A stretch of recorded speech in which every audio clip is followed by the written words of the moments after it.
bem com você? Como que você está?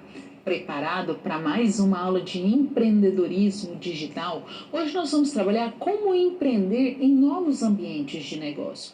Por que acontece? Nós tínhamos já acostumado com o empreendedorismo tradicional, onde nós temos negócios tradicionais por modelos tradicionais.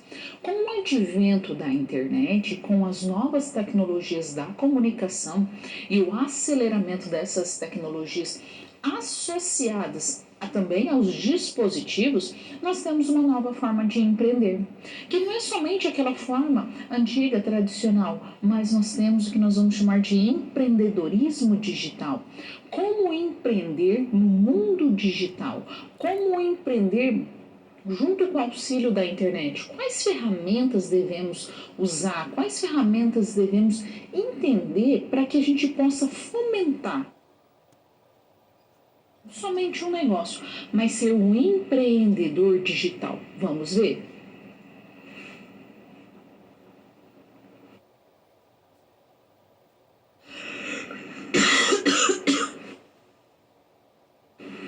Então, para isso, nós temos que responder algumas perguntas. Será que o empreendedor de hoje é o mesmo de tempos atrás? Então, vamos pensar nessa pergunta. Esse empreendedor, o cenário não mudou? Será que a gente não tem um cenário completamente diferente há de 10, 15 anos atrás? Vamos pensar, quando que foi lançado os primeiros smartphones? Esse aparelho de celular que a gente entende dessa maneira, onde você pode fazer qualquer busca, qualquer tipo de serviço que você precisa. Nós estamos falando de 2010, nós estamos falando aqui de 11 anos atrás. Então nós temos aqui, num espaço curto de tempo, de 10, 15 anos, uma mudança muito grande, porque a gente entra no mundo mobile também. Então, com o advento da internet, com a aceleração dos aplicativos, com a aceleração também dos dispositivos, isso fez com que a gente começasse a mudar esse empreendedor. Ele não é o mesmo, ele se renova com a mesma velocidade que o advento tecnológico. Então, o comportamento e as habilidades continuam a mesma? Ou é necessário repensar, rever? Claro que nós vamos ter algumas habilidades, nós vamos ter alguns comportamentos. Só lembrando, o que é habilidade? É o saber fazer. Então, será que elas continuam a mesma ou nós temos que adaptar? Nós temos um novo cenário, um novo ambiente. E o que é saturação da marca? Vamos pensar, o que é saturar?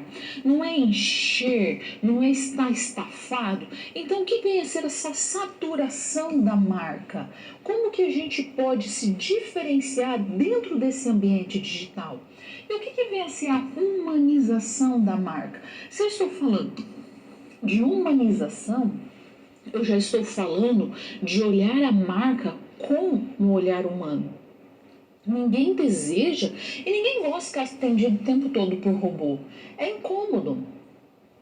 E outro ponto, como ganhar escalabilidade, como ganhar de forma em escala, de forma ágil, veloz. Como ganhar escala? Como ter ali uma escalabilidade? Como que pode fazer isso? Quais são as estratégias? Porque quando eu estou falando em escala, eu estou falando de uma redução de custos fixos, ou eu estou falando de um aumento na rentabilidade. E outro ponto que devemos considerar também, quais são os principais modelos de negócio para esses negócios digitais? Será que esses modelos de negócios não se alterou? Será que ele não mudou ao longo desse tempo? Ele continua o mesmo? Ou nós devemos nos adaptar? Os cenários mudaram? Se os cenários mudaram, é claro que esses modelos também se alteraram ao longo do tempo. Para isso, nós temos que entender qual é o melhor modelo de negócio de acordo com as características do empreendedor e da organização. Então, como que a gente pode atrelar, entender qual é o melhor modelo de negócio? Porque não existe um ou dois, existe vários modelos de negócio. E vai existir aquele que é o ideal, o mais indicado para aquela organização, naquele contexto, naquele momento. Pode ser que num próximo momento esse modelo mude para que a empresa continue tendo sucesso.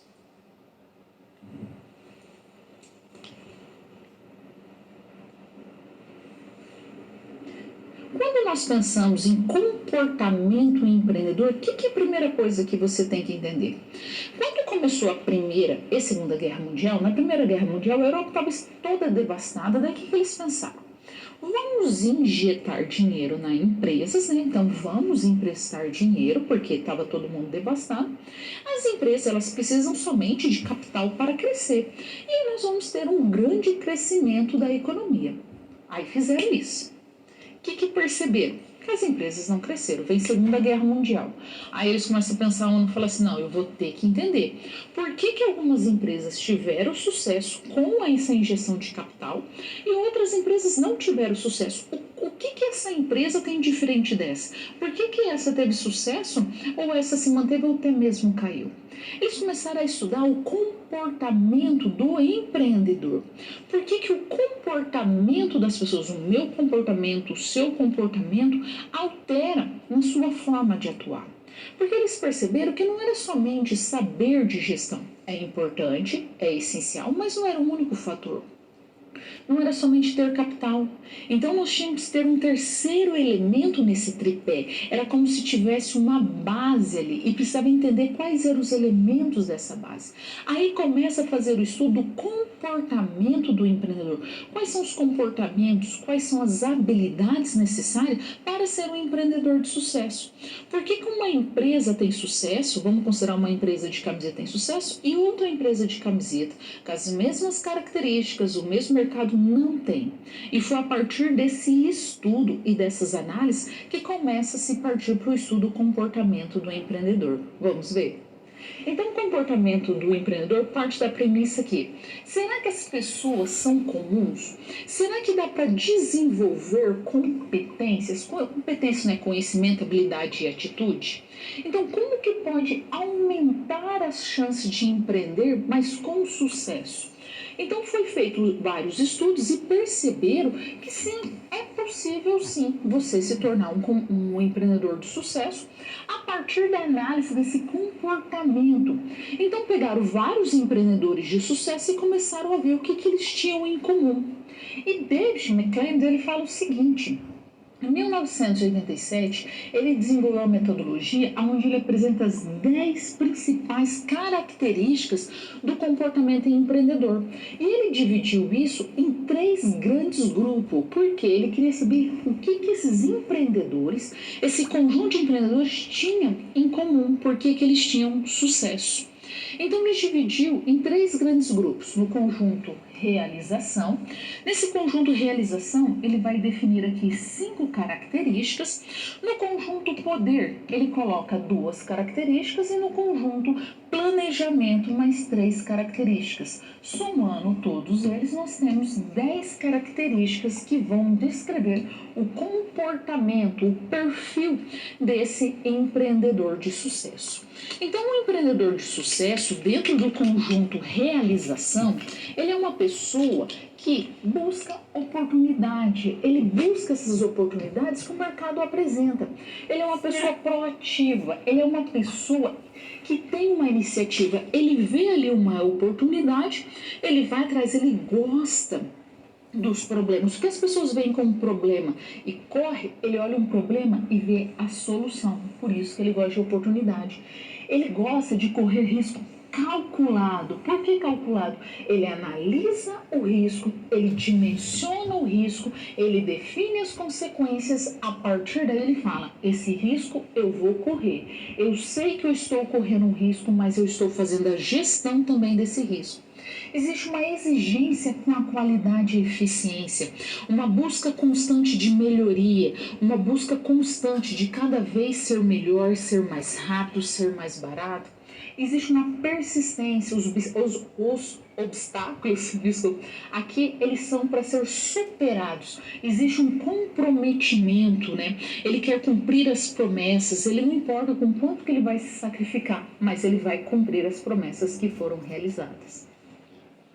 Já no conjunto poder, nós temos duas características, que é persuasão e redes de contatos. Quando nós estamos falando desse persuadir, é levar alguém ou você mesmo a acreditar, a aceitar ou decidir sobre algo, sobre se conversar.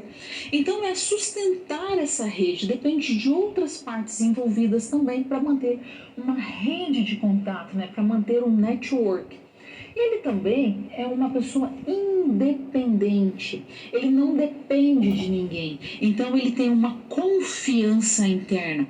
Isso vai refletir nos desafios que ele vai enfrentar, porque ele tem auto, ou seja, ele tem a sua própria confiança, ele sabe que ele é capaz, ele dimensiona os riscos e ele corre eles.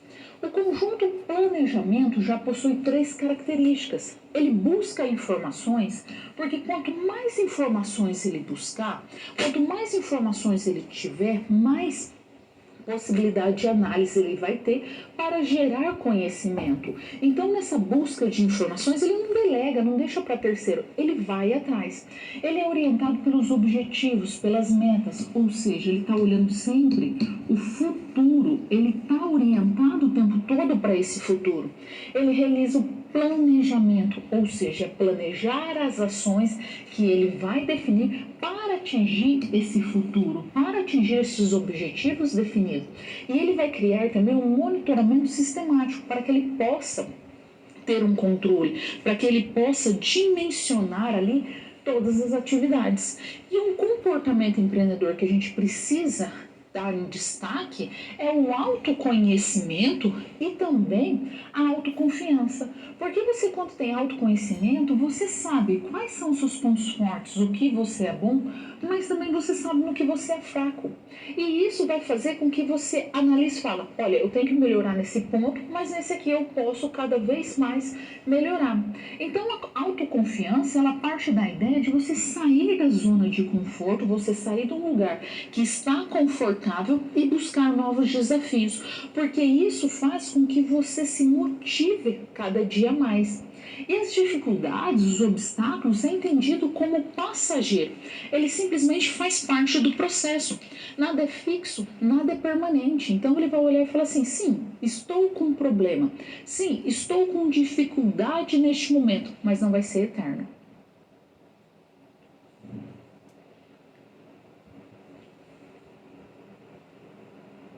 Saturação da marca.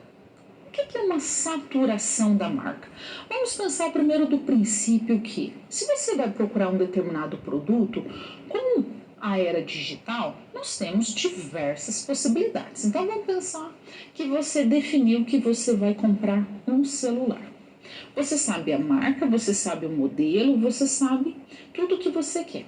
Só que na hora de você fazer essa compra, você pode olhar uma loja física, você pode olhar um determinado site, outro site, você vai depois ter uma infinidade de possibilidades.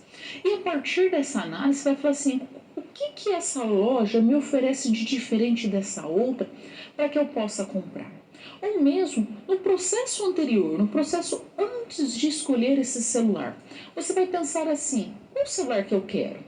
Aí você olha uma marca, você olha a outra, e você vai olhando que existem vários elementos em comum. Você vai pegar no detalhe.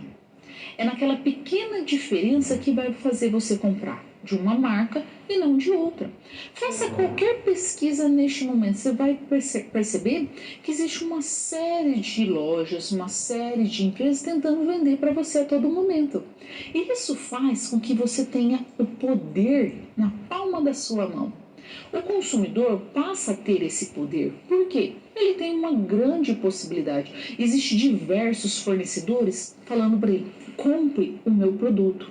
E você olha assim, olha, o que você me oferece de vantagem aqui que o outro não está me oferecendo? Então, somente preço e qualidade não são os únicos diferenciais. Você quer mais. Então, vamos entender essa saturação da marca?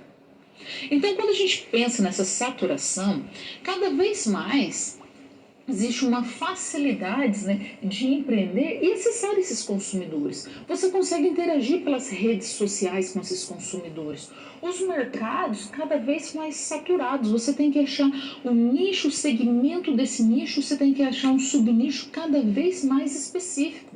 Então, o que nós conseguimos perceber as diferenças? Que nos negócios tradicionais, você tinha certas barreiras que elas eram naturais. Primeiro, isso é uma barreira física, porque você está localizado num determinado ponto comercial. A menos que você comece a abrir outras empresas, aí sim você consegue espalhar.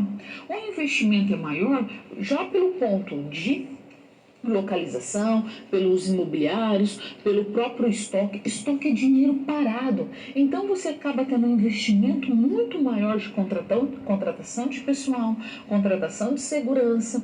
Então você vai contratar pessoas para o atendimento. Você não tem ali um suporte tecnológico relacionado diretamente, a menos que você também faça essa contratação de serviço. Então você vende ali para locais. Quando nós estamos falando do empreendedor digital, ele vai naturalmente quebrar algumas barreiras, como ele vai criar um site ou mesmo uma conta numa rede social, Facebook, Instagram e qualquer outra rede social. Ele vai poder interagir com grupos do Brasil inteiro. Agora, neste momento, ele quebra a barreira geográfica. Ele pode trabalhar sem estoque, ele não precisa estar com estoque enorme naquele momento. Ele não precisa estar com esse dinheiro parado, esse dinheiro pode estar girando em outras atividades. Conforme ele vende, ele compra e entrega. Os clientes podem comprar 24 horas por dia. Já na barreira tradicional, aqui no empreendedor tradicional, é só no momento que a loja está aberta. E olha lá que ainda pode acontecer naquele momento de fechamento da loja, o cliente se sentir incomodado e ir embora um pouco antes. Você tem um gerenciamento, atendimento e interação programada. Você pode atuar nas redes sociais, no seu site, em diversas plataformas, e você tem uma área geográfica muito mais extensa.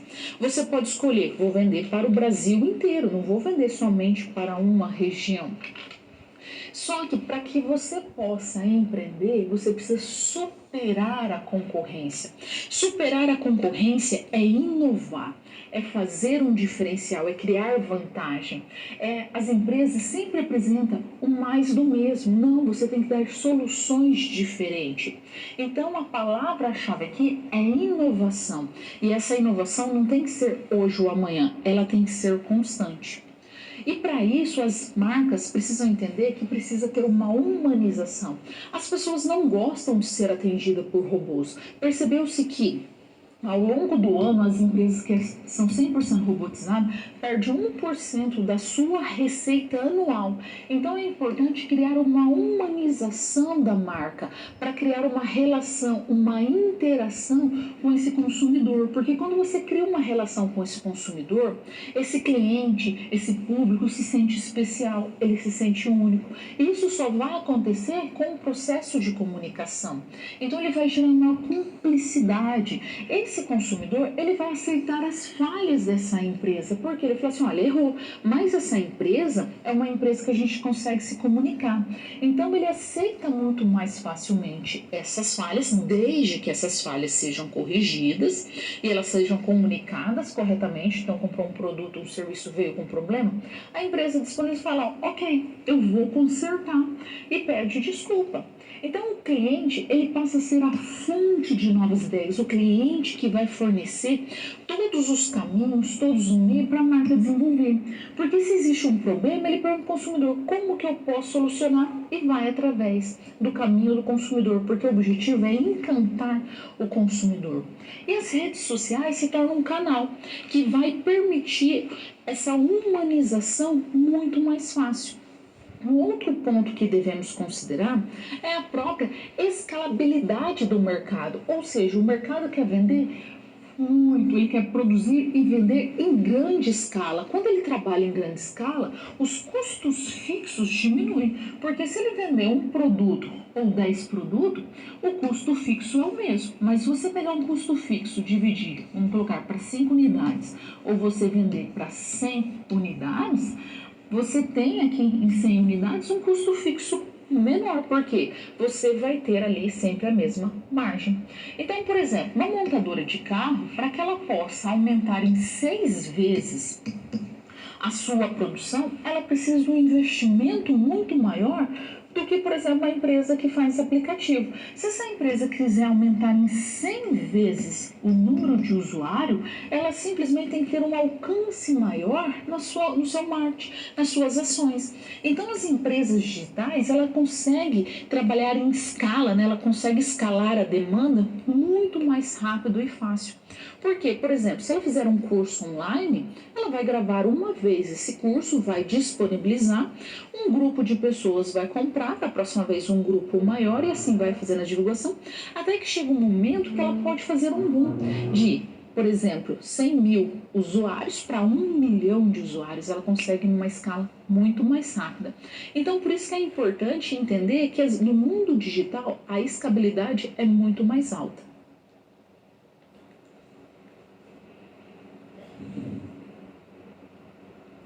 Modelos de negócios digitais. Eu tenho que primeiro passo a entender que existe diversos modelos. Não existe um nem dois e não é uma receita de bolo exata que você entende e fala assim, não, é exatamente assim e vai dar certo. Existem diversas possibilidades. Para isso é essencial conhecer o negócio. O que você vende? O que comercializa? Qual é o seu produto? Qual é o seu serviço? O que você entrega? Por exemplo, uma área de fotografia, você entrega apenas uma foto ali, vamos pensar num casamento, ou você entrega um momento especial, um momento de cumplicidade, um momento de felicidade daquele casal que contratou. Então, nós temos que entender exatamente o que está entregando. Por exemplo, a Cacau Show, ela tem a entrega do chocolate. O chocolate é o meio que ela se utiliza para entregar felicidade para as pessoas, um momento feliz. Então, o primeiro passo é entender o que de fato comercializa nesse negócio. Qual é a base? A partir daí, sim, definir qual o modelo de negócio que é mais interessante para a empresa. Vamos conhecer esses modelos? Então, o primeiro passo é entender que existem vários modelos de negócio e não existe nenhum melhor que o outro. O que existe é aquele que vai se adequar ao contexto, àquela situação. Então, nenhum é melhor que o outro. Todos são interessantes e todos têm vantagens e desvantagens. Primeiro, o empreendedor tem que saber aquele que melhor se adapta ao seu negócio. E a partir dali, ele entender o que ele comercializa. A partir dessa comercialização, ele vai utilizar as estratégias de marketing para poder fazer a precificação. Fazendo a precificação, ele vai saber como que ele vai atuar na área de distribuição e também de promoção, porque ele vai entender quais são os fatores que podem afetar tanto a área de produção como a área de pós-venda. Mas como que nós trabalhamos esses modelos? Entendendo como que eles acontecem. Então, o primeiro passo é entender que nós temos um modelo do tipo, primeiro passo, que quando você faz operações de compra e venda na internet, como que nós chamamos isso? De e-commerce. É a comercialização de bens e serviços através de dispositivos eletrônicos. Então, esse e-commerce nós podemos chamar tanto de m-commerce, c-commerce e social commerce. O que quer dizer cada um? M-commerce é de M de mobile, é desses dispositivos móveis que foram desenvolvidos ao longo do tempo, principalmente os smartphones, que possibilitou a partir do crescimento da conectividade, a partir do surgimento dos smartphones e também da implantação e adoção de interface para comércios amigáveis, ou seja, para sites responsivos, possibilitou que pessoas começassem a comprar pelos aplicativos, começassem a comprar pelos mobile. O T-commerce é quando existe um comércio utilizando a TV. Então você vai utilizar a televisão como um dispositivo ali para interagir, uma TV digital. Você vai, por exemplo, se contratar uma Netflix, você consegue fazer direto pela TV. A TV, inclusive, já vem com alguns aplicativos instalados, o Disney Plus, Amazon Prime, Spotify. E a social commerce é exatamente desse meio social. Como que você vai envolver as mídias sociais com o objetivo de aumentar essas transações através da presença digital? Então você pode utilizar Facebook, Instagram. Esses aplicativos, por exemplo, de Facebook e Instagram, permite que através do marketplace do Facebook ou da loja do Instagram você faça vendas. E aí nós temos alguns modelos que não é somente direto de empresa para consumidor, mas nós temos vários tipos de e-commerce. Então nós temos aquelas lojas que são 100% e-commerce, como era o caso antigamente do Submarino, agora ele está implantando lojas físicas, ou nós temos esse modelo híbrido, que você, por exemplo, você pode ver em umas Casas Bahias e também você vê numa loja física. Então você tem o online, o físico. E nós temos alguns tipos de transações, business to consumer, negócios para o consumidor, ou seja, da empresa direto para o consumidor. Nós temos também business to business. Aqui no business to business é mais o atacado, é um CNPJ para CNPJ. Business to government, então é de uma empresa para um governo. O governo contratou uma empresa para produzir uniformes da escola.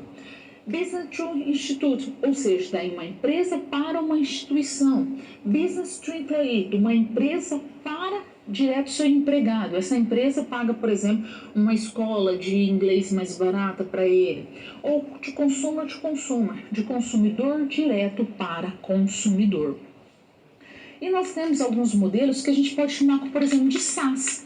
Esse SaaS, ele consiste basicamente em utilizar software, onde em vez de você baixar o SaaS, é o software como um serviço. Você não precisa instalar ele, você utiliza ele online. Ele vai se atualizando automaticamente. Então nós temos, por exemplo, Google Drive, Google Fotos. Nós podemos utilizar nas empresas ServiceNow. Esse é um dos tipos de exemplo. Então você paga uma licença ou você tem uma assinatura mensal ou anual que pode utilizar. E nós temos alguns modelos de streaming, que é esse modelo de distribuição de conteúdo digital, tanto de áudio e vídeo. Então você não precisa fazer o download, você simplesmente precisa de uma boa conexão de internet.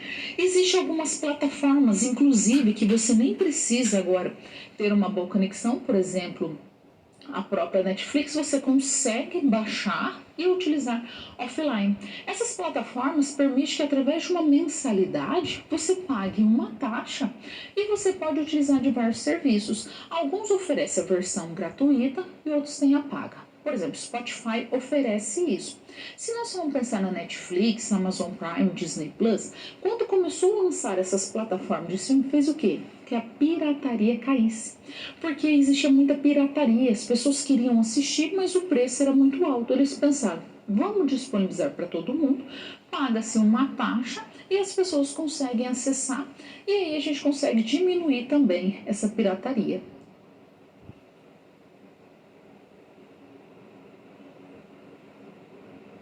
Nós temos agora uma situação-problema. O que acontece? Nós temos o caso de uma pessoa que deseja empreender, só que ela não sabe como empreender.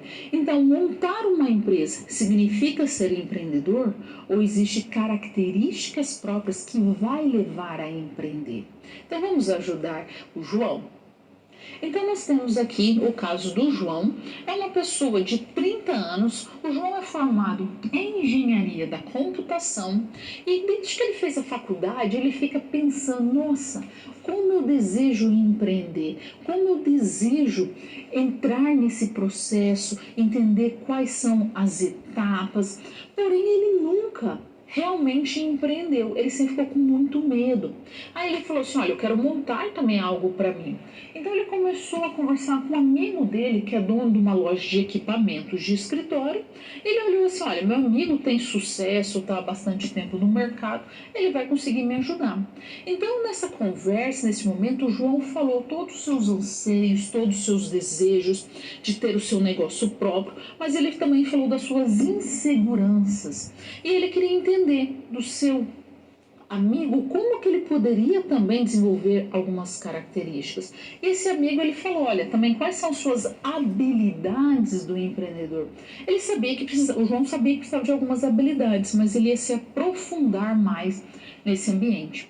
Então o João comentou que ele tinha um certo medo de enfrentar o mercado. Ele sabia que o mercado apresentava diversos desafios, ele sabia que o mercado tinha características muito fortes e ele via que muitas empresas ofereciam o mais do mesmo.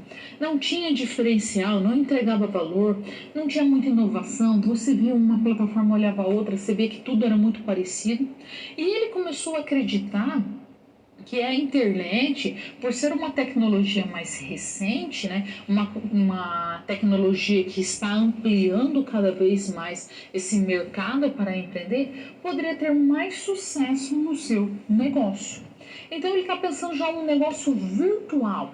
Ele está querendo empreender no mundo virtual, porque ele acredita que no virtual existe menos concorrência. Então já fique com essa pergunta na cabeça, será que tem menos concorrência mesmo?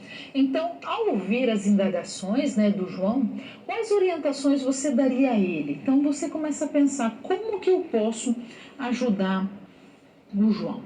Então, primeiro, o João quer empreender, mas ele não está confiante. Então, ele primeiro sabe que existe uma fraqueza aqui. Então, ele precisa entender essa fraqueza e criar estratégias para superar.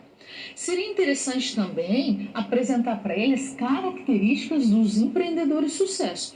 Então, primeiro apresento os 3 grupos, né, de sucesso dos empreendedores: conjunto realização, conjunto poder e conjunto planejamento, e o que cada uma dessas características dentro de cada um desse conjunto.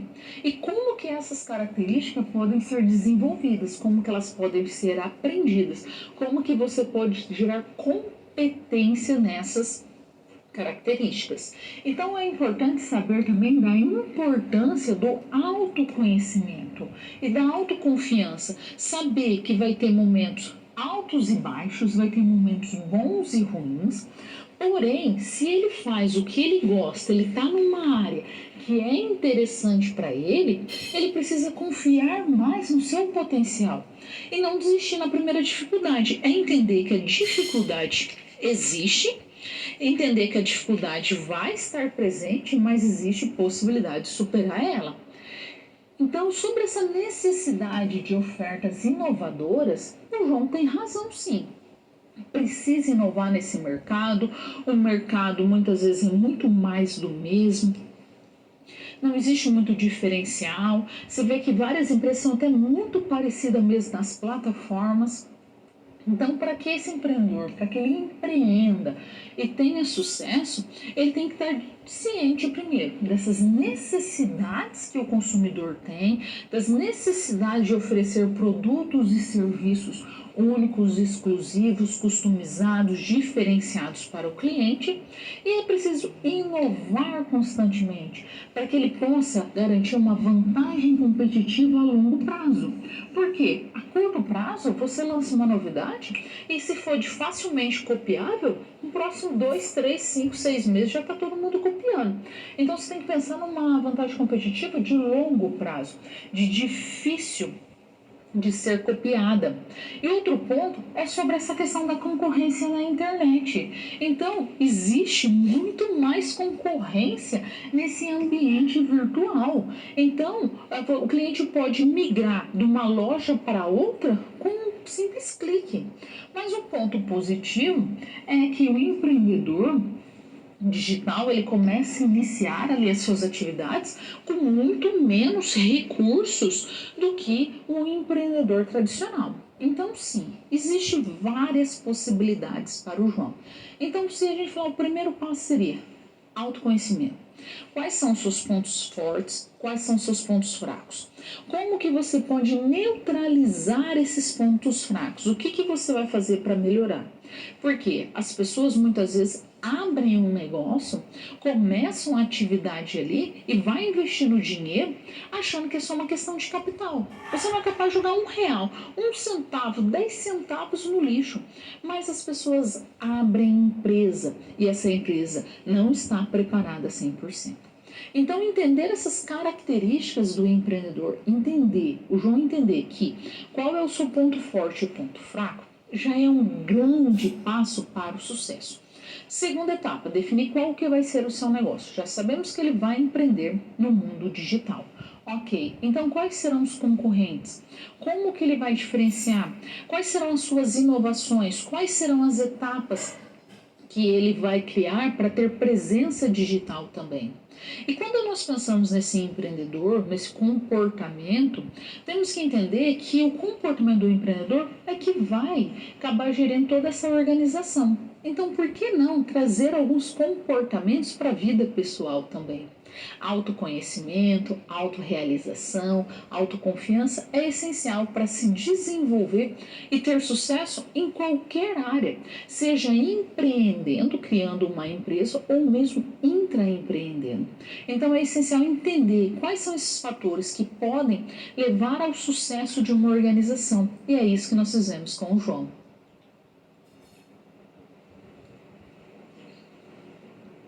Agora eu vou deixar você com um momento de pergunta, onde você pode enviar as suas dúvidas e eu deixo uma reflexão, porque o comportamento do empreendedor é importante para o sucesso.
Entender o comportamento do empreendedor é fundamental, porque você consegue ver ao longo de biografia de alguns empreendedores que determinados comportamentos fizeram com que ele tivesse sucesso naquele momento, em determinados momentos fizesse que o comportamento dele prejudicasse toda a organização. Então, quando você tem um empreendedor que gosta de assumir riscos calculados. Então vamos considerar essa frase. Riscos calculados, ou seja, ele dimensiona o risco, ele sabe o tamanho do risco, ele sabe as consequências desse risco. Se ele sabe as consequências do risco, ele também vai criar ações para mitigar caso esse risco se concretize. Uma pessoa que não calcula os riscos, somente vai tomando qualquer tipo de risco, possibilita o quê? Que a empresa fale, que a organização toda vá à bancarrota. Por quê? Porque em vez de alavancar, aumentar as vendas para aumentar as receitas, ele possa cair. Então é interessante entender esses comportamentos, quais são essas atitudes. Então, quais são esses comportamentos, essas competências que vai guiar essa organização. Quando falamos de competência, você tem que entender que é um embrincamento de conhecimento, habilidade e atitude. É basicamente saber fazer, saber como fazer e querer fazer. Não é simplesmente falar assim, não, eu sei, mas quer fazer. Então, o empreendedor, ele precisa ser uma pessoa competente, ele precisa saber das suas limitações, mas ele tem que tentar quebrar essas barreiras também. Ele fala assim, olha, eu sei que eu tenho dificuldade, porém eu vou superar essas dificuldades também. Então, o primeiro passo é entender esse comportamento. E se não existe um determinado comportamento que é fundamental, pelo menos dentro desses 10 pré-estabelecidos, comece a desenvolver esses comportamentos. Então, é fundamental entender como que pode trabalhar esses comportamentos. Qual é o comportamento que eu tenho que desenvolver? Qual é o período de aprendizagem? Como que eu aprendo? Como que eu posso trabalhar cada um dessas atividades para que eu crie esse comportamento, que esse comportamento se torne um hábito na minha vida? Porque você começa num primeiro momento desenvolvendo atitudes e aí ali você vai trabalhando primeiro na disciplina até que aquilo se torne uma rotina e incorpore.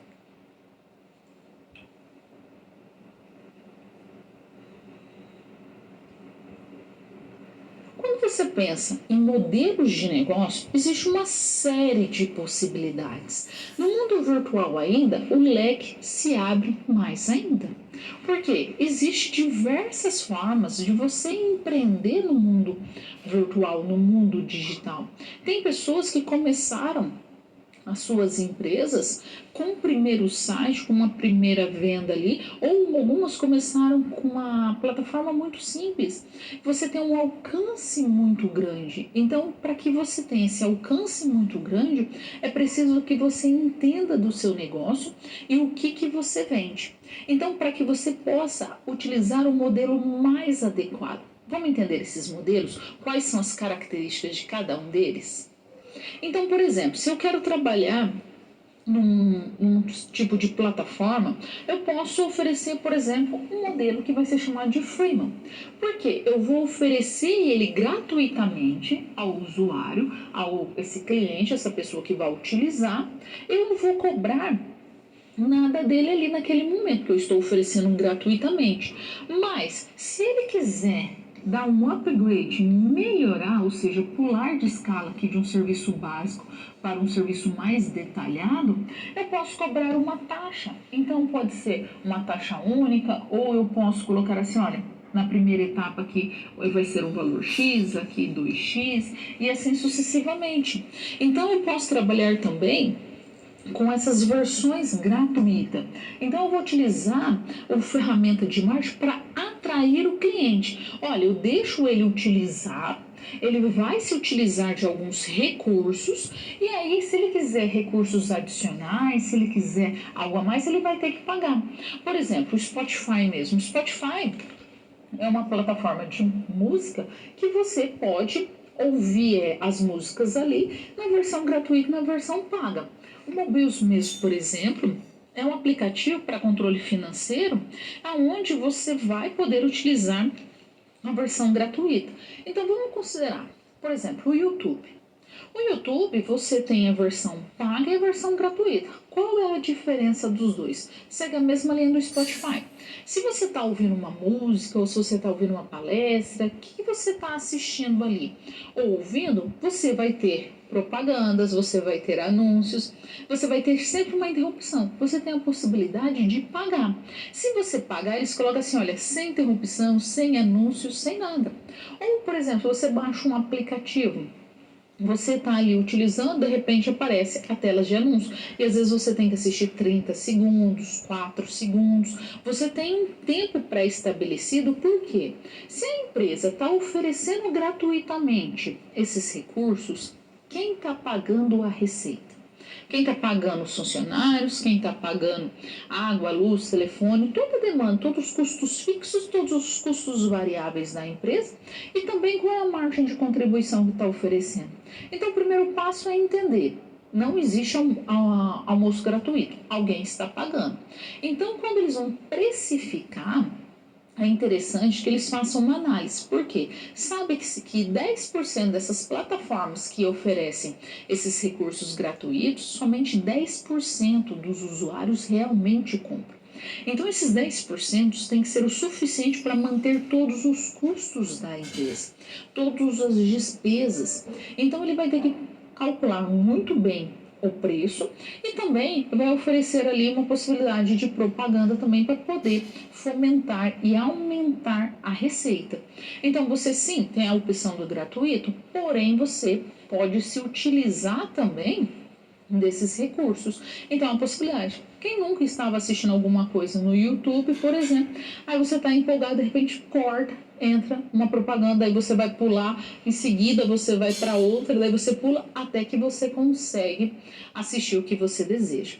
Um outro ponto que nós devemos considerar é quando a gente pode trabalhar com outras formas, vamos ver? Então, por exemplo, um marketplace. Podemos utilizar o marketplace para realizar esse comércio. O marketplace nada mais é do que um shopping center virtual. Por que ele é um shopping center? Então, vamos considerar que nesse shopping center você vai ter o quê? No shopping você vai ter várias lojas de várias categorias, de vários produtos. Então você tem, por exemplo, dentro de uma Magazine Luiza, que é um marketplace também, você tem dentro de uma Americana, que é um dos maiores grupos B2W do país, né, que faz parte do grupo B2W, que é um dos que mais cresce junto com o Magazine Luiza. O que você tem ali? Pessoas que falam assim, olha, eu quero vender o meu produto, porém eu não tenho uma estrutura muito grande, o consumidor ainda não conhece meu produto. Eu vou me utilizar dessas plataformas para poder comercializar. Então você é comum ver Magazine Luiza, Submarino, Lojas Americanas, Ponto Frio, a maioria desses marketplaces você tem lá assim escrito, vendido e entregue por, que é o nome da loja. E o que é o interessante? Essa loja, ela vai pagar uma taxa, né? Então, por exemplo, se vamos considerar a Magazine Luiza, se o cliente pagar em parcelado, é repassado também em parcelado. Porém, existe um risco muito grande quando você coloca todos os ovos numa única galinha, numa única cesta. Então, você não pode colocar em um único marketplace, mas diversificar. Então, é comum você ver uma loja atuando no marketplace, por exemplo, Magazine Luiza, de uma Amazon, de uma Americana, e também ele tem um site próprio, porque a intenção é migrar para fortalecer esse site próprio, e também no Mercado Livre, numa OLX, dependendo do produto.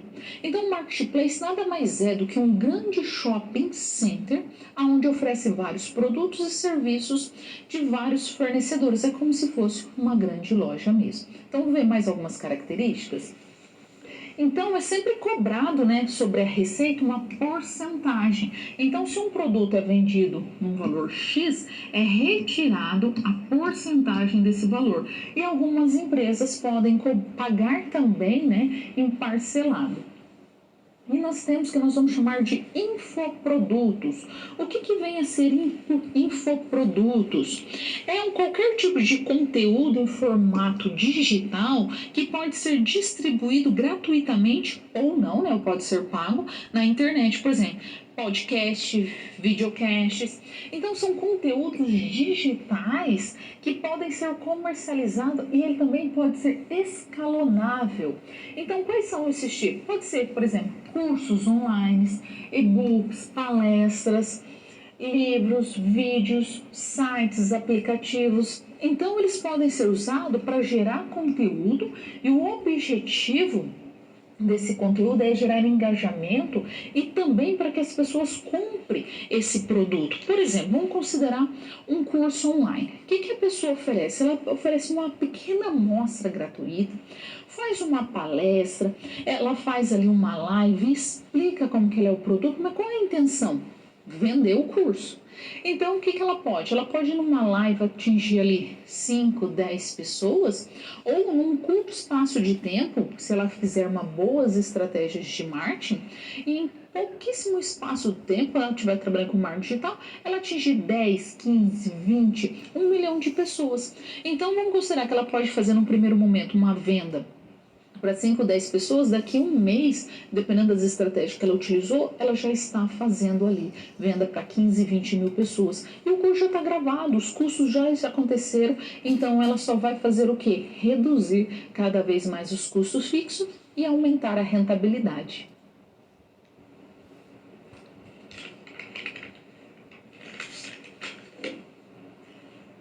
Startup. Quando você pensa uma startup, vamos pensar, startup já começa com a palavra inicialmente, né?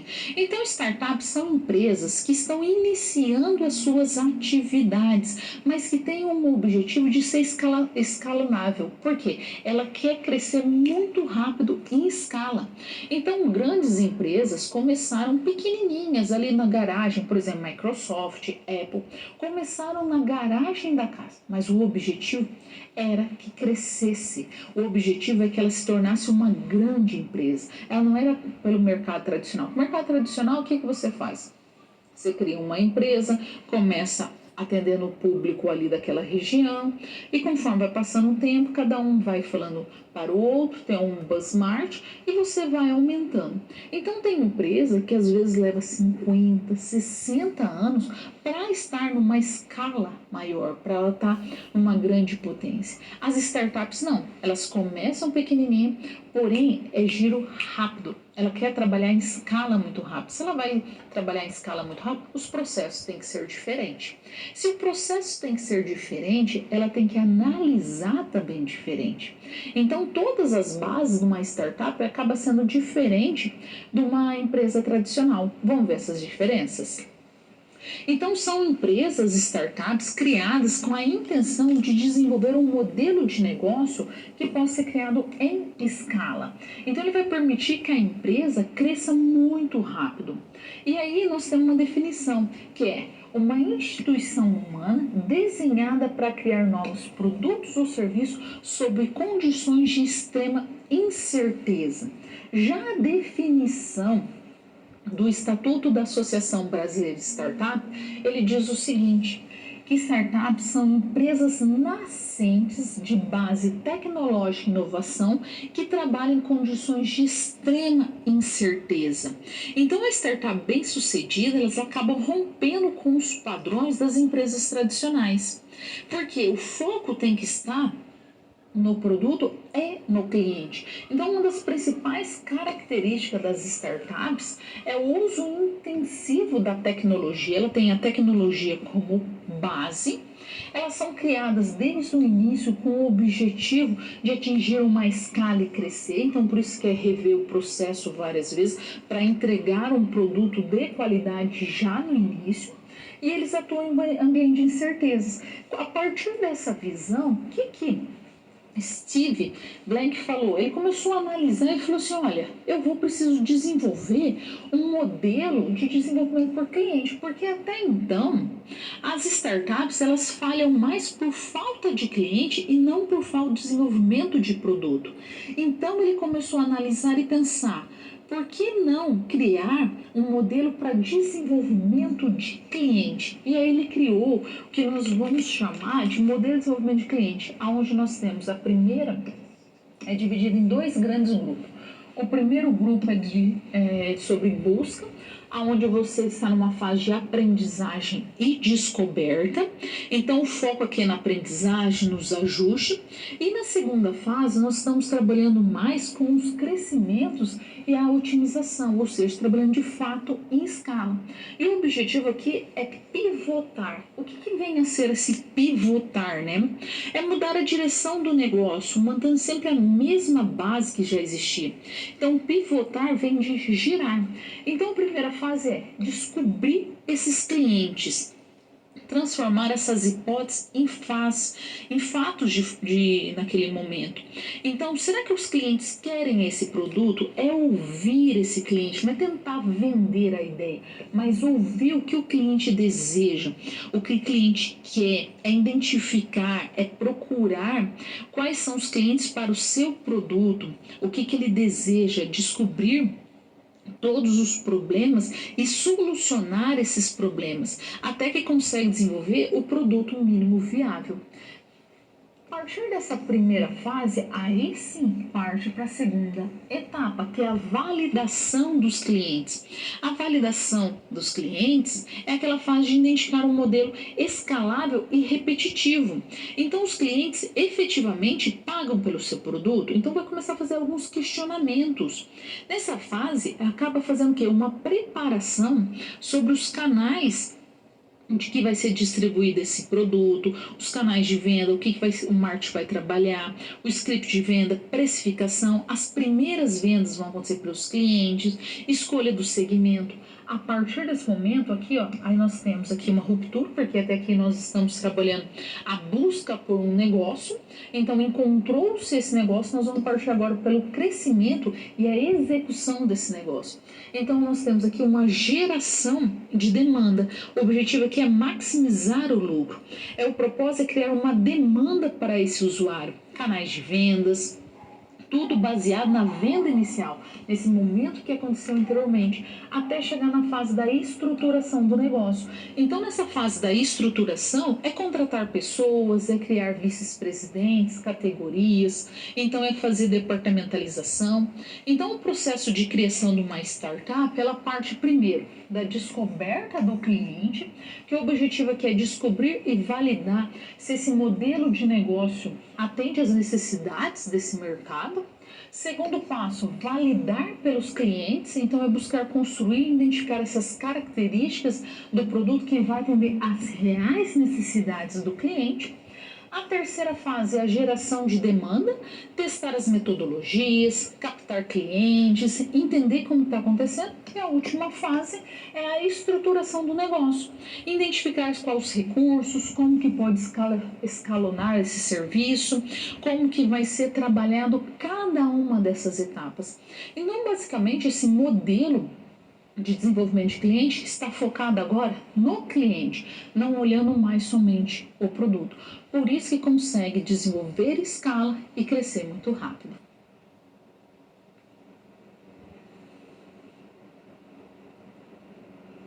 Estágios de uma startup. Quando você pensa em estágios, então você vai pensar em etapas, em processos, porque você vai ter que partir de um ponto para o outro. Por exemplo, você não sobe uma escada do primeiro ao último degrau de uma única vez. Primeiro degrau, segundo, terceiro, dependendo da altura do degrau, do espelho degrau, você consegue até subir 2, 3.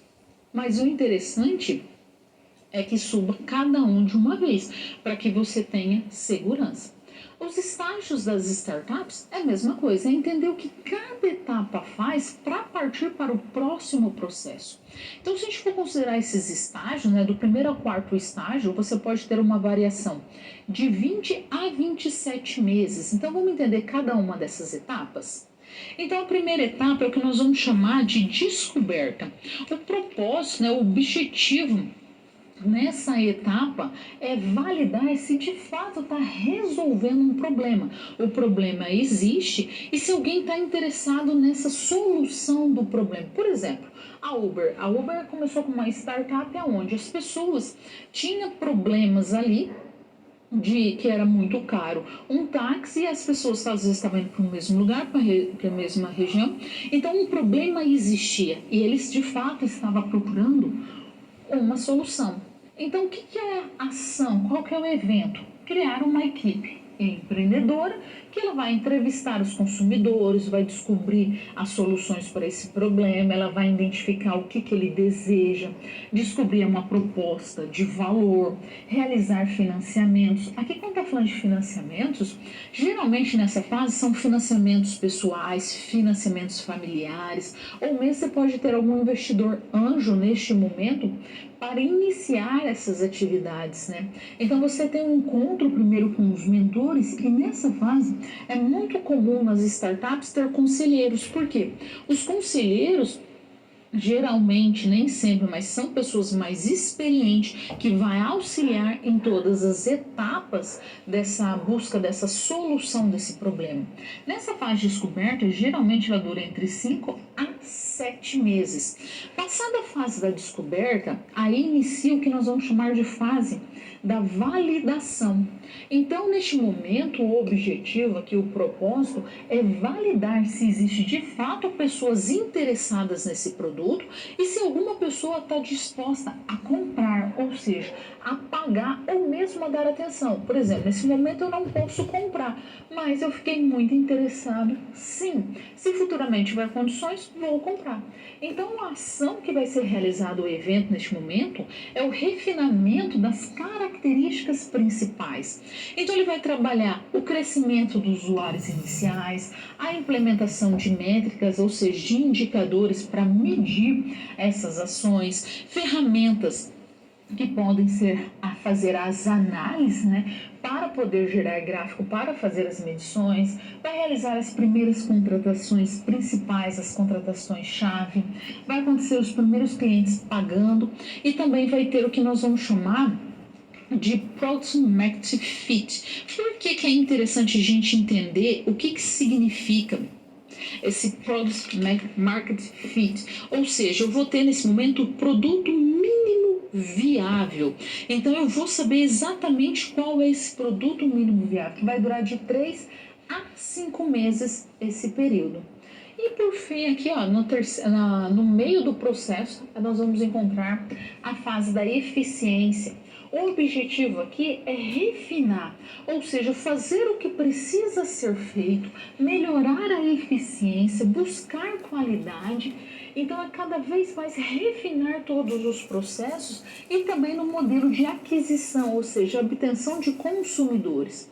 Então, o evento, né, as ações, é o refinamento da proposta de valor, revisar a experiência dos usuários, trabalhar o funil de conversão otimizado, alcançar também um crescimento viral, ou seja, um crescimento cada vez mais em escala, consegue um processo, né, de vendas mais repetitivos e encontra um canal que possa ser escalável para aquisição de consumidores, ou seja, aumentar muito rápido, em escala exponencial, cada vez mais esses consumidores. Esse processo dura em torno de 5 a 6 meses, e até que a gente chega no momento de escala. Até as 4 primeiras etapas vão durar entre 20 a 27 meses. O objetivo aqui, na fase de escala, é acelerar de forma agressiva para que possa cada vez mais pessoas utilizar. Por isso que nós estamos falando de uma progressão potencial. Então a gente vai trabalhar em escala potencial. Então a gente não está nem pensando uma PA, nós estamos pensando diretamente para trabalhar com uma PG, para cada vez mais aumentar em escala potencial. Então, a ação, o evento, eles vão receber financiamento de pessoas que desejam investir, então é investimento pesado, robusto, cada vez mais novos consumidores desejam adquirir, vai procurar constantemente uma melhoria nos processos internos para ganhar em escala, reduzir custo fixo e nesse momento tem a contratação dos primeiros executivos e a implementação dos departamentos também. Essa fase dura de 7 a 9 meses. E por fim nós temos o que nós vamos chamar de quinta e sexta etapa, que é a maximização dos lucros e a renovação ou declínio. Então, o que nós temos nessa fase aqui? O objetivo, nesse momento, percebe que já atingiu todo o sucesso, ele já conseguiu maximizar todos os lucros. O que ele tem que fazer? Ou ele vai ter que se reinventar, reinovar, ou sair do mercado. Então, porque ele atingiu o seu ciclo de vida. Como nos produtos, que existe o ciclo de vida dos produtos, existe também o ciclo de vida das empresas.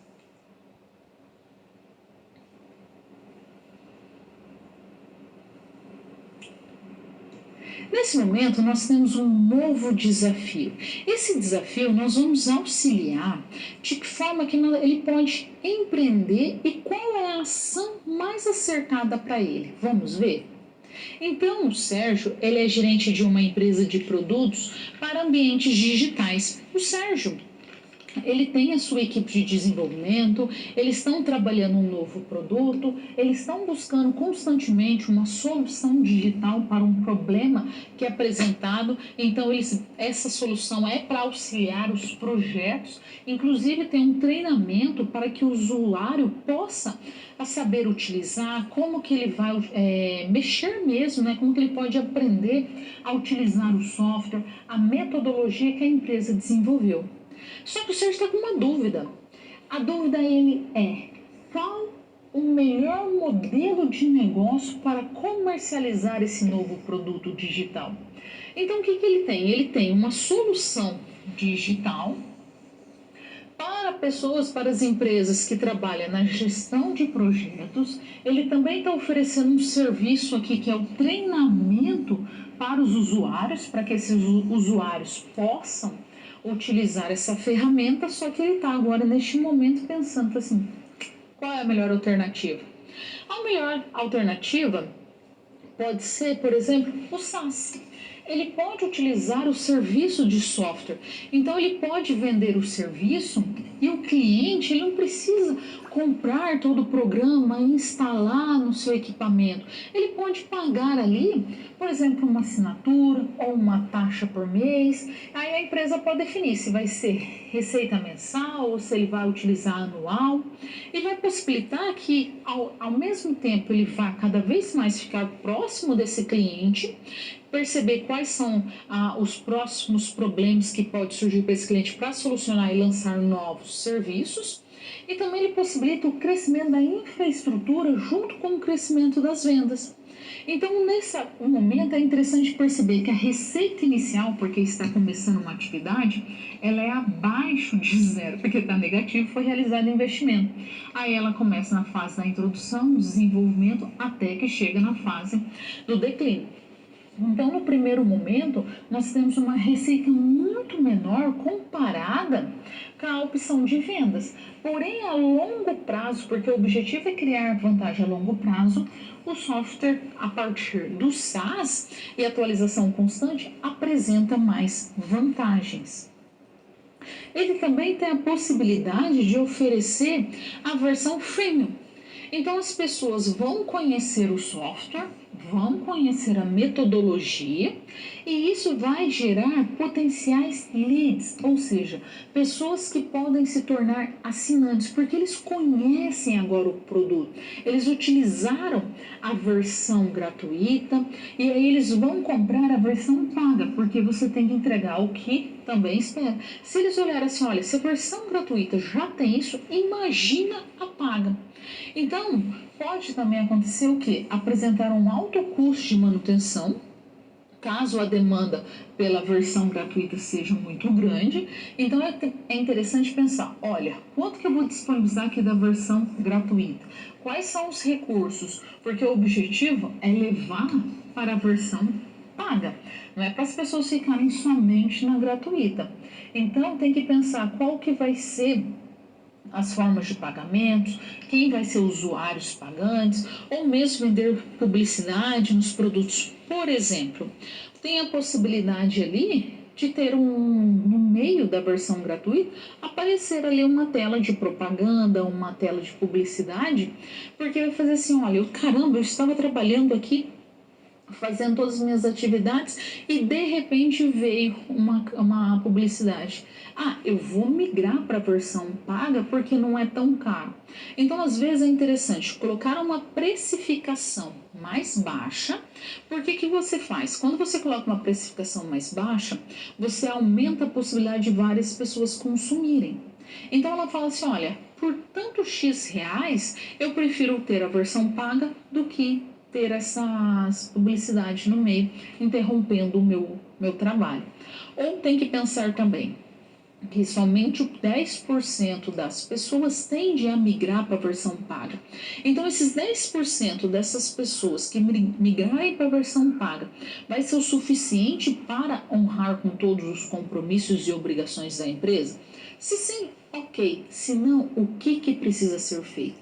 É interessante disponibilizar uma versão paga onde tenha determinados recursos, determinadas atividades e ações que possam ser utilizadas para levar para a versão paga, para que eles possam fazer essa migração. Só que essa versão paga também tem que ter um preço atrativo e um suporte atrativo. Ou pode utilizar o SaaS também. Então o SaaS vai possibilitar o quê? Que ele olhe e veja que naquele momento ele pode pagar uma mensalidade e naquela mensalidade, pode ser mensal ou anual, ele vai ter sempre aquele produto. Então, às vezes, é oferecer e mostrar para o cliente qual é as possibilidades e vantagens que ele tem. Porque muitas vezes o cliente quer adquirir o produto, só que existe tantos oferecendo, tem tantos fornecedores oferecendo que ele fica em dúvida. Então tem que agregar valor. Como agregar valor? Mostrando que esse serviço, esse software vai fazer com que aumente as receitas, aumente a rentabilidade da empresa, possibilitando que ela cresça cada vez mais. A partir dessas ações, entendendo de fato qual é o seu produto, o que você comercializa, o que você utiliza para entregar esse valor para o cliente, vai fazer com que você consiga comercializar, negociar e vender de forma muito mais assertiva. Porque o consumidor, o usuário, vai entender o que de fato ele está comprando. Ele está comprando somente um software ou ele está comprando tempo, agilidade, ele está comprando gestão, aumento de receita. Então, o primeiro passo que o Sérgio precisa fazer é entender o que de fato ele está vendendo. A segunda etapa é definir se ele vai utilizar uma mensalidade paga ou se ele vai partir para um SaaS ou ele vai partir para uma versão mais freemium de todos esses processos.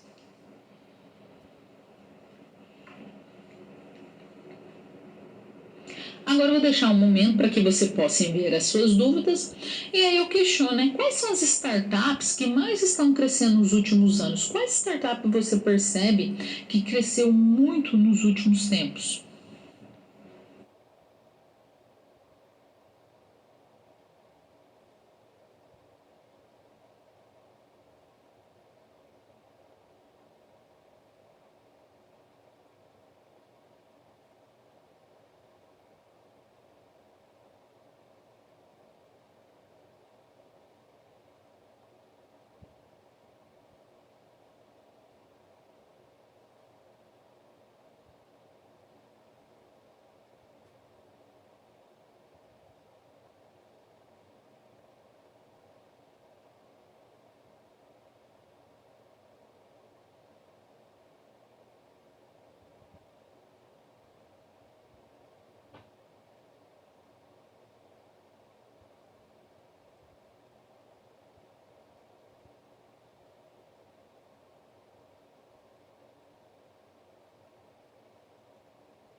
As startups que mais estão crescendo são várias, mas vamos considerar, tem uma na região de Belo Horizonte, aonde que nós temos, por exemplo, a Buzzer.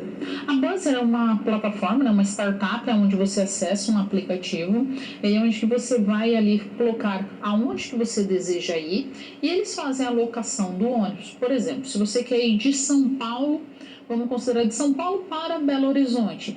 Então, quais vão ser os horários, quais vão ser os ônibus, e as pessoas que vão fazer a viagem naquele dia racham, né, dividem, fragmenta todo aquele valor que ia ser gasto. Então, acaba sendo muito mais barato você viajar pela Buzzer do que as companhias tradicionais. Porém, você tem que verificar também se a sua cidade, a região que você está localizado, permite também. Porque apesar dela estar atuando no território nacional, tem algumas cidades que não permitem, então ela não faz aquela determinada rota. Mas é uma grande possibilidade. Temos em São Paulo, se formos verificar, tem o Kitei, né? Tem também o Quinto Andar. O Quinto Andar, por exemplo, é uma startup aonde ela coloca na mesma plataforma pessoas que desejam locar imóveis e também as pessoas que estão procurando imóveis para locar. Então, tanto o locatário quanto o locador estão na mesma plataforma e está crescendo muito rápido, porque você olha em um único lugar todos os imóveis. Então, você não tem que ficar migrando de site para vários, você não tem que ficar mudando de várias plataformas para conseguir localizar. Então, está tendo um crescimento bastante interessante.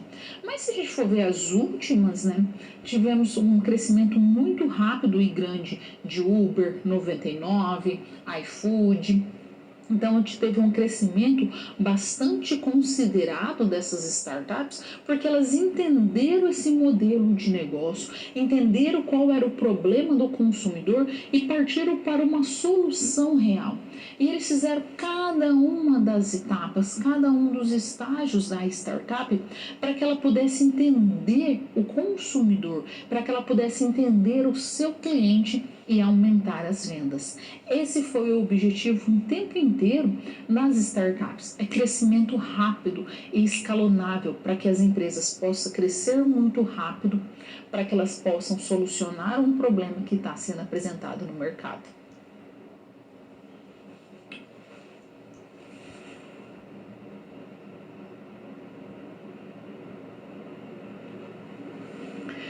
O que nós vimos hoje na aula? Nós começamos nossa aula falando sobre o comportamento do consumidor.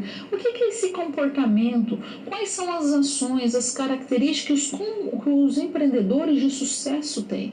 Esse estudo que começou lá na Primeira e Segunda Guerra Mundial, com o objetivo de entender por que uma empresa tinha sucesso e a outra empresa não. Por que uma empresa ia bem e a outra fracassava. Então nós vimos que eles classificaram, né, em 3 grandes grupos que nós vamos chamar de grupos de sucesso, de características de empreendedores, aonde nós temos um grupo que vai chamar realização, um outro grupo poder e um terceiro grupo que vai chamar planejamento. E cada um desses grupos tem características específicas. Essas são as características mais comuns encontradas nos empreendedores. Em seguida, nós vimos também como que nós podemos trabalhar a saturação da marca. Por que é importante entender a saturação da marca? Porque a marca está cada vez mais, o mercado é o mesmo. Então vamos considerar, eu tenho um mercado aqui. Cada empresa tem uma fatia desse mercado. Esse mercado meio torto parece um ovo aqui, né? O que é o objetivo? Você toma uma parcela do mercado do concorrente aumentando o seu. Só que o que acontece? Isso se chama saturação. É preciso ter um diferencial, é preciso ser único, é preciso atender as necessidades desse cliente. Então, para isso é interessante humanizar a marca. Ninguém hoje é atendimento robótico, é preciso ter uma pessoa por trás. E quando tem a humanização da marca, as pessoas começam a ficar mais responsivas a possíveis erros, a possíveis falhas, porque elas entendem que errar é humano. Então, é preciso que as empresas pensem nessa humanização. Também vou trabalhar a escalabilidade do mercado, onde você quer trabalhar numa escala maior de venda, um crescimento acelerado. Porque os custos fixos para produzir 100 unidades, elas vai reduzir muito se você produzir 1000 unidades. Então vamos pensar que os custos fixos da empresa é 200 mil. 200 mil é o custo fixo, não vai alterar de maneira nenhuma. Então se você produzir 100 ou você produzir 1000, 100 os custos fixos são muito mais altos que você produzir 1000. Então é interessante que você trabalhe numa escala muito grande. Nós vimos os e-commerce. Qual é a importância do e-commerce? Quais são esses tipos de e-commerce que é onde eu posso trabalhar? Tanto o mobile, né, e-commerce, o T-commerce, que é de TV, né, que é onde você vai trabalhar a comercialização através da TV, e também do social commerce. Nós vimos que nós temos essas três possibilidades para interagir e comercializar também dentro do e-commerce. Nós vimos a importância do marketplace. O marketplace nada mais é do que um grande shopping virtual, onde existe várias lojas, vários segmentos, várias áreas oferecendo os produtos. Então você vai ter ali determinados marketplace dentro, por exemplo, do Mercado Livre. Cada um você consegue ver qual é a loja, qual é a reputação também daquele vendedor. Mas se você estiver numa Magazine Luiza, numa Americana, Submarino, Ponto Frio, Casas Bahia, enfim, você também consegue ver a reputação, porém você tem um precedente também daquele marketplace. Fala assim, se eu tenho a garantia desse marketplace, que meu produto vai ser entregue, ou se ele não vai ser entregue, eu vou receber meu dinheiro de volta. E nesses marketplaces, muitas vezes tem lá, vendido e entregue por, que é uma determinada empresa. O interessante é não colocar tudo num único marketplace, mas diversificar e criar estratégias e campanha de marketing digital para migrar para o site da empresa, para que ele fique cada vez mais forte. E por fim, nós acabamos trabalhando o que vem a ser as startups, né? Essas empresas iniciais, aonde o objetivo é crescer muito rápido e desenvolver as atividades onde nós temos cada um dos estágios. Espero que você tenha gostado. Um forte e grande abraço para você. Sucesso sempre e até breve. Tchau, tchau. Querido. Você é muito